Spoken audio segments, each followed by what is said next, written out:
What's up, little Bo Peep? What's up, Santa Claus? Man, just got back from the grocery store. Had to get some food and all Oh that yeah, stuff. yeah, it looks good. You know how it is. Yeah, Well, how was your week so far? man, it's been pretty good. As we record this, it's the week after Thanksgiving, so I got back into the swing of things at work today, and so yeah, everything's good with me. Awesome. Well, you ready to build a bar? Let's do it.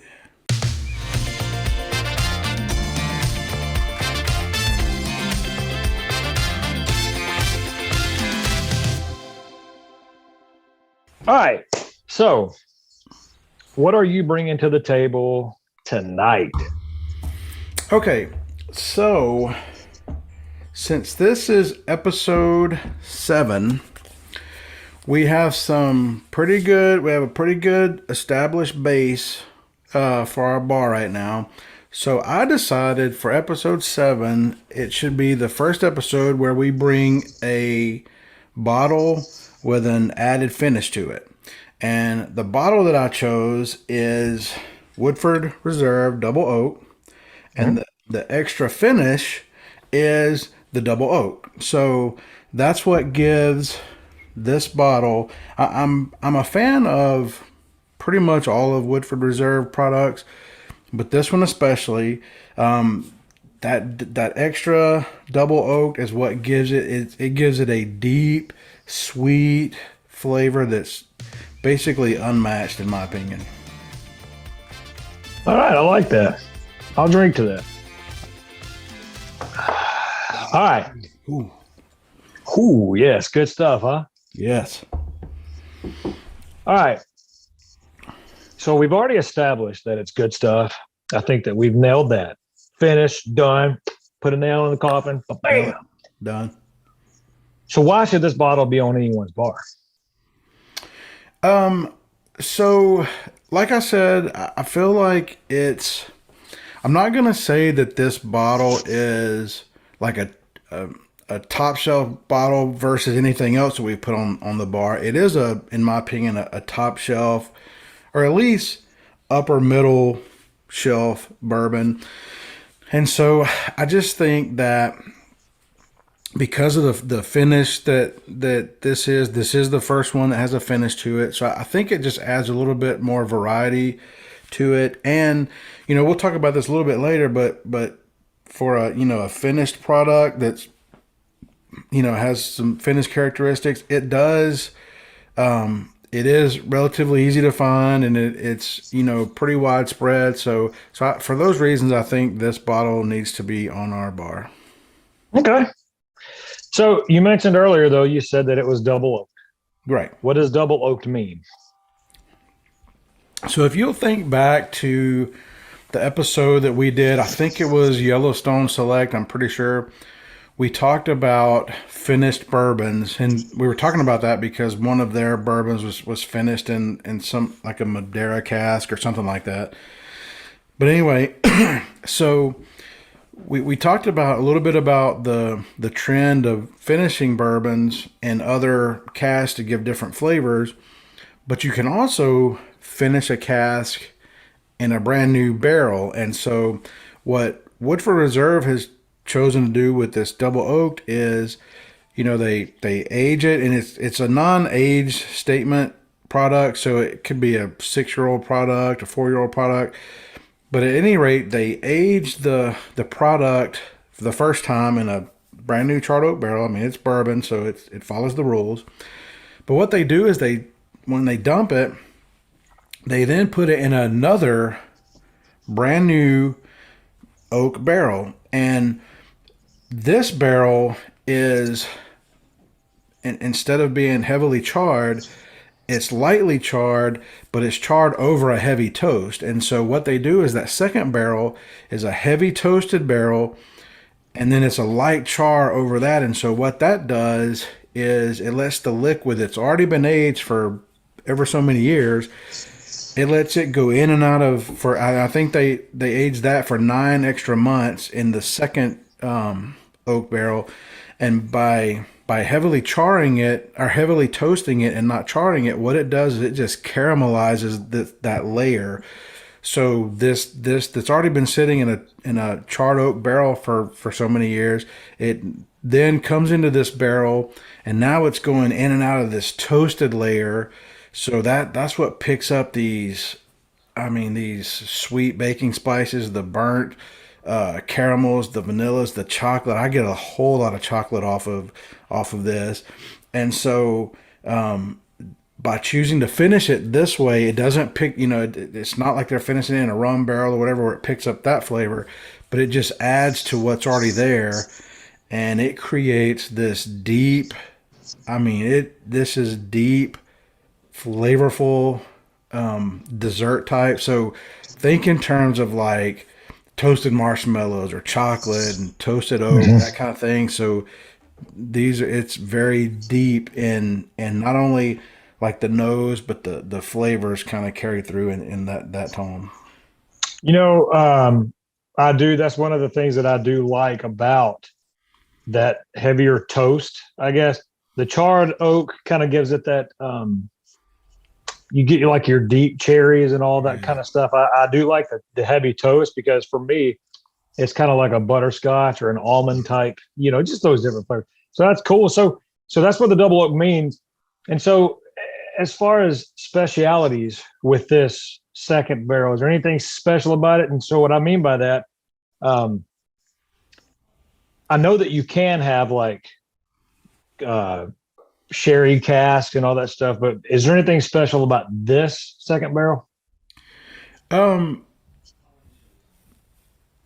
there's nothing necessarily special about it other than they like I said, they heavy char it versus a heavy toast it versus heavily char it. And so, if you know anything about the char levels, you have like char 1 through 4.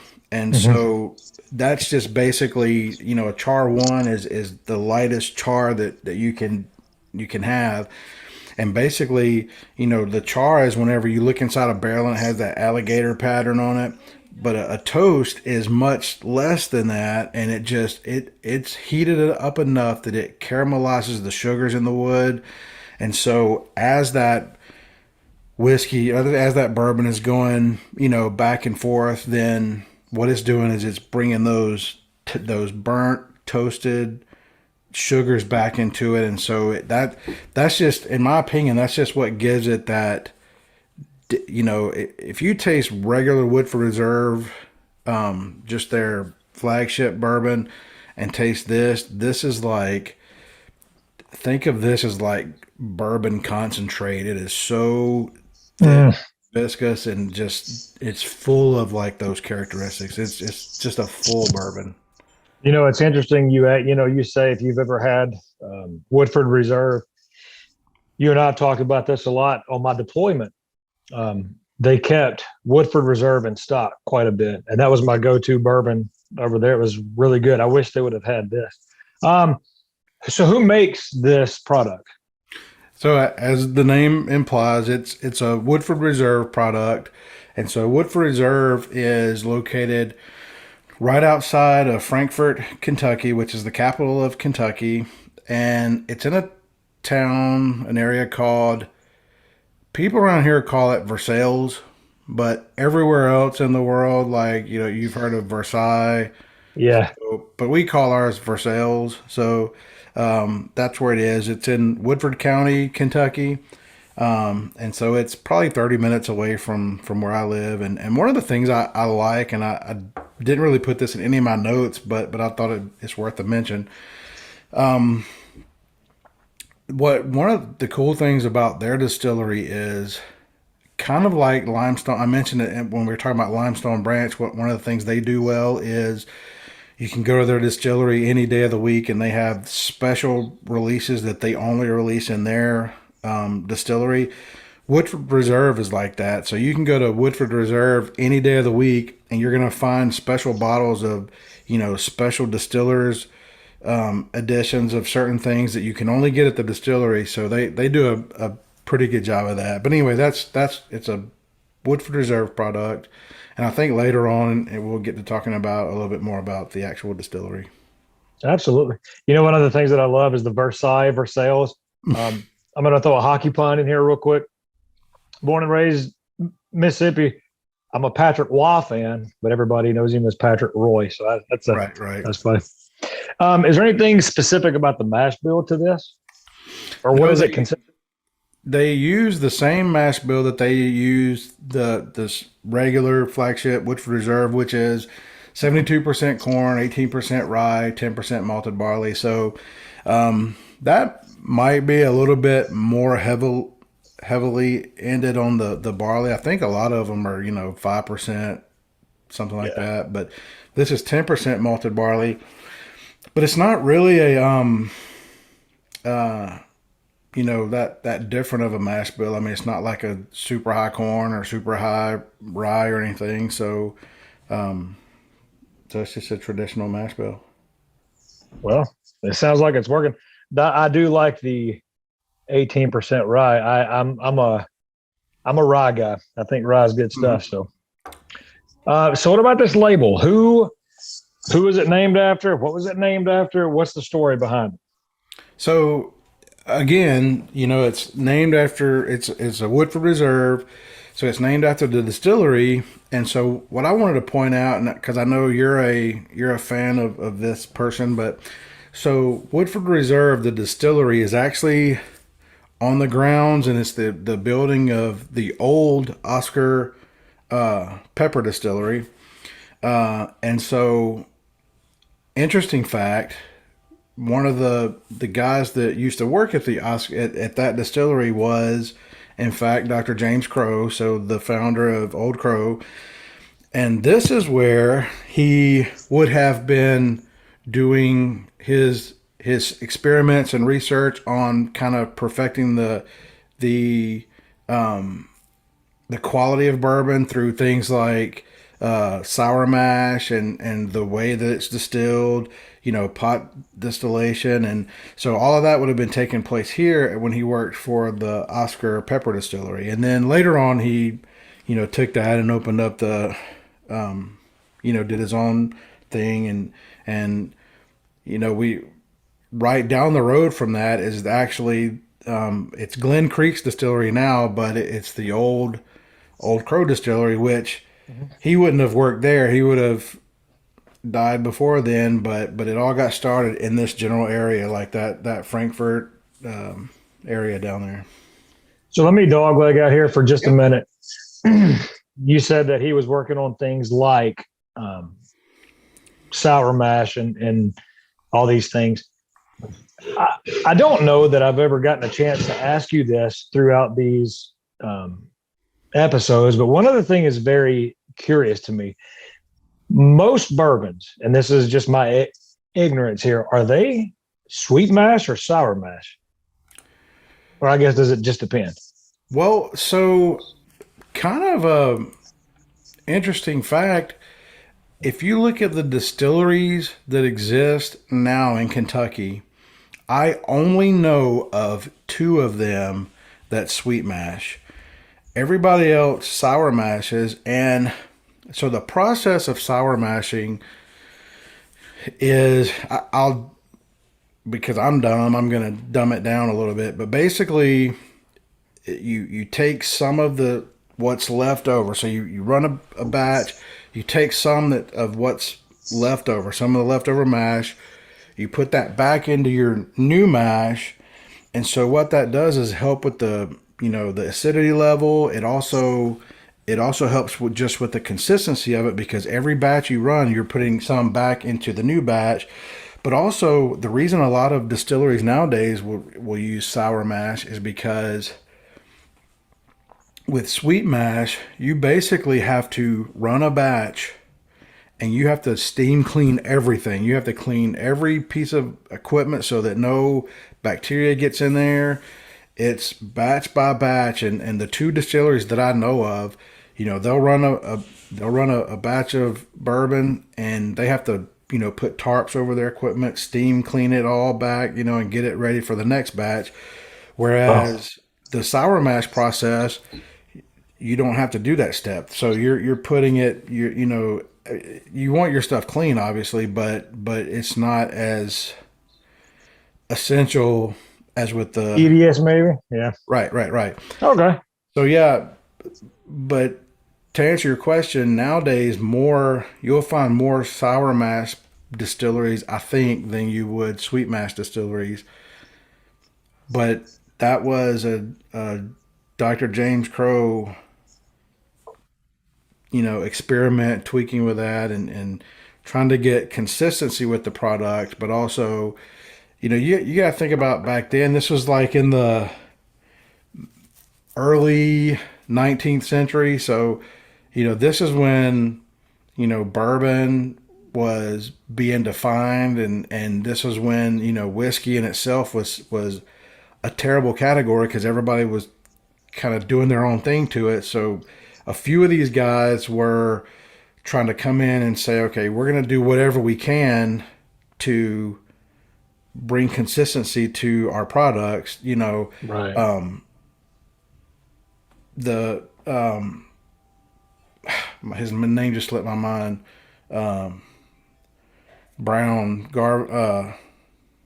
James Brown. James Brown, the singer, the guy that the Old Forester,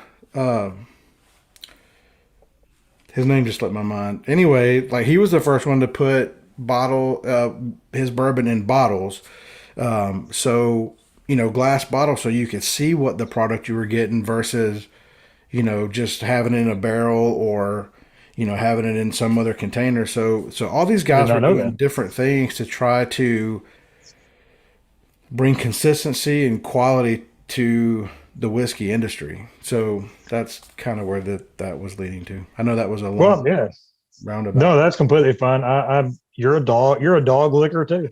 Right. So for the Wood Reserve Double Oak, does this have any more or any other expressions?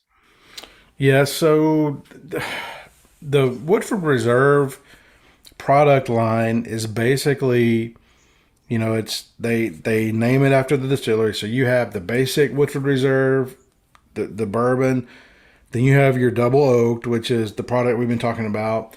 They have a Woodford Reserve strictly wheat whiskey, a Woodford Reserve rye whiskey, a Woodford Reserve straight Kentucky malt whiskey, which is I think that's the newest to the lineup, but it will be added to our bar at a later point. But yeah, and they're all pretty phenomenal products. So.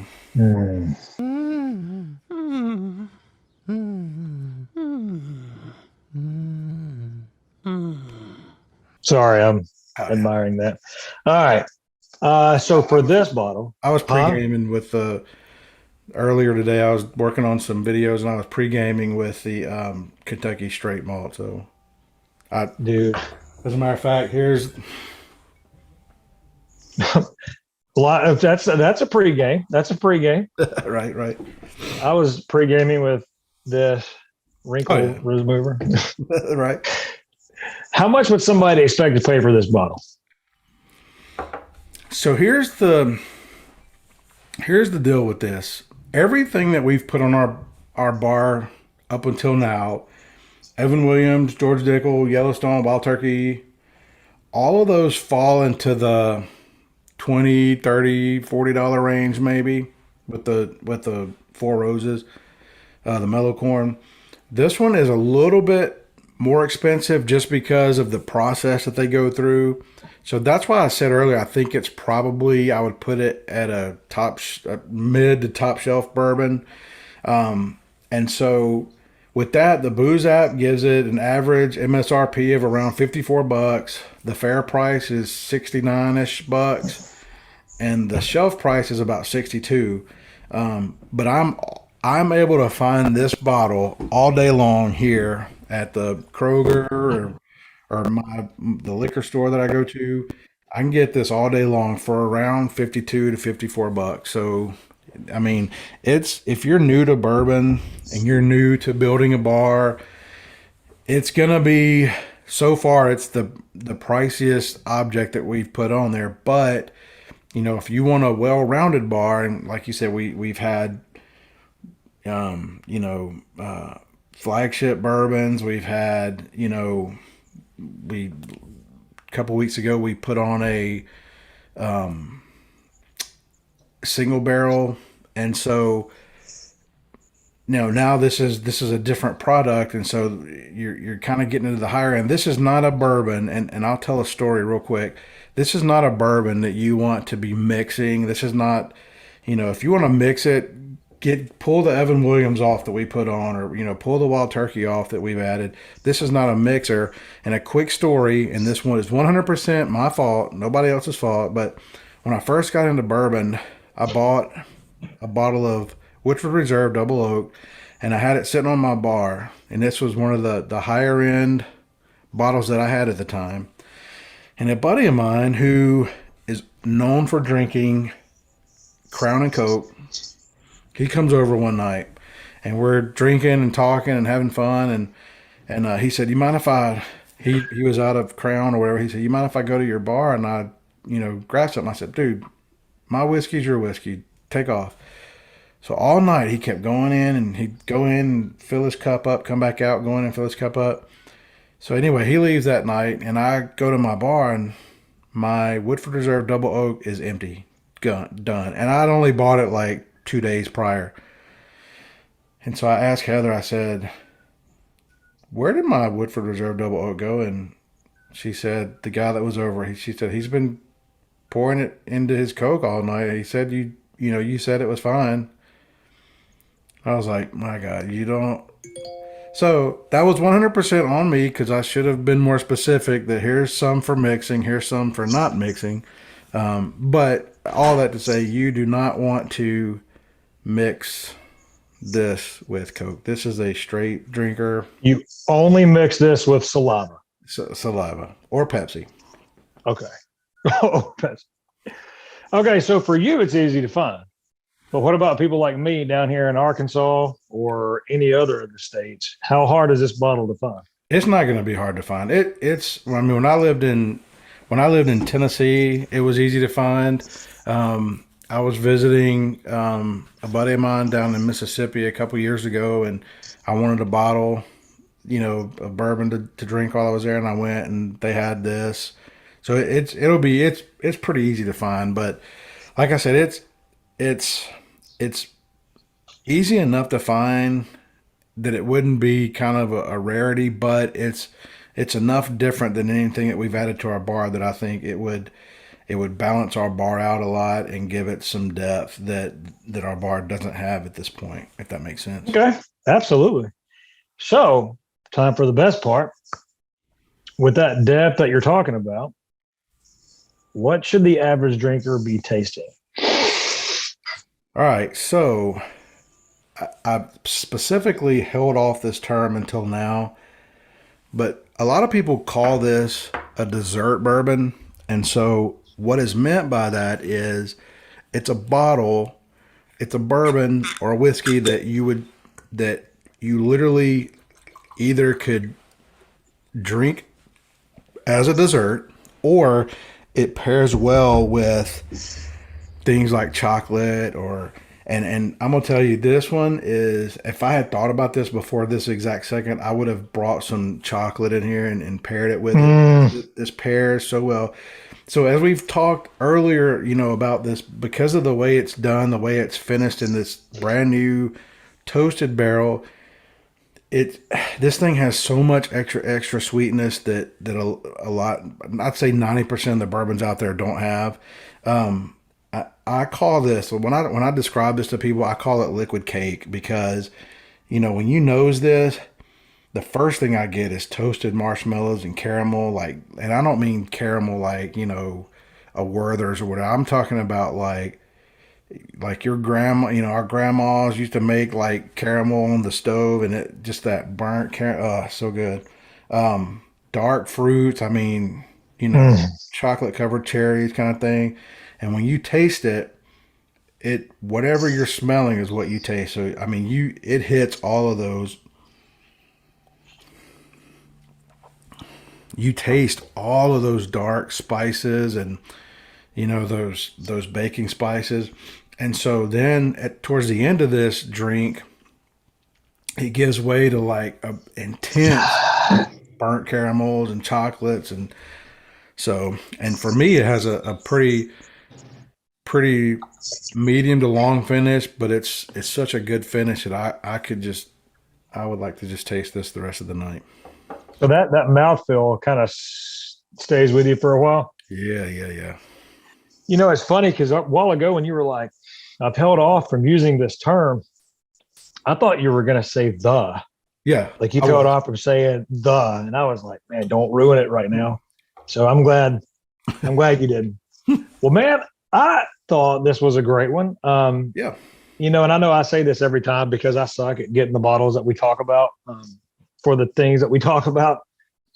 But this is one that I will absolutely be getting because I'm a sucker for, and I'll make this quick, but there's a lot of bottles that people get. And when they say it tastes like fruit, they typically mean it has a tropical hint to it. And what I mean by tropical, it's just that light fruit or light spice. But you get those darker ones, kind of like a beer thing. I don't know if you really can't drink beer, you got gout, but for the darker lagers, it has more of a rich taste than say the Pilsners. And this kind of reminds me of that heavy, thick, dark fruit. I mean, it's like you said, Thanksgiving in a bottle, right? So I will definitely be taking this out. And just really quickly, because I'm an idiot, the guy that I couldn't remember his name earlier was George Garvin Brown. He was the founder of Brown-Forman. He's the founder of Old Forester, and so he was the one that put all of his his whiskey in a bottle because he wanted people to see the clarity of it. So I might add that back in where it's supposed to go. I might just leave it here. I don't know, but I couldn't think of his name because I'm an idiot. Do you know what year that was? I don't know. It was, I would think, like 1800s, early. That's what I'm wondering. All right. Well, man, until next week.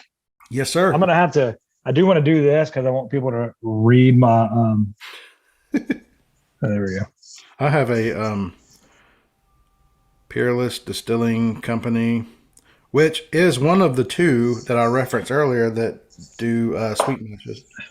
Well, interestingly enough, Mm-hmm. John Wayne is a sour mash at the Duke. All right. Well, till next week. All right, Bo. Love you, man. Love you. If you like what you heard, check us out on these social media platforms. Just search for My Journey Through the American Spirits.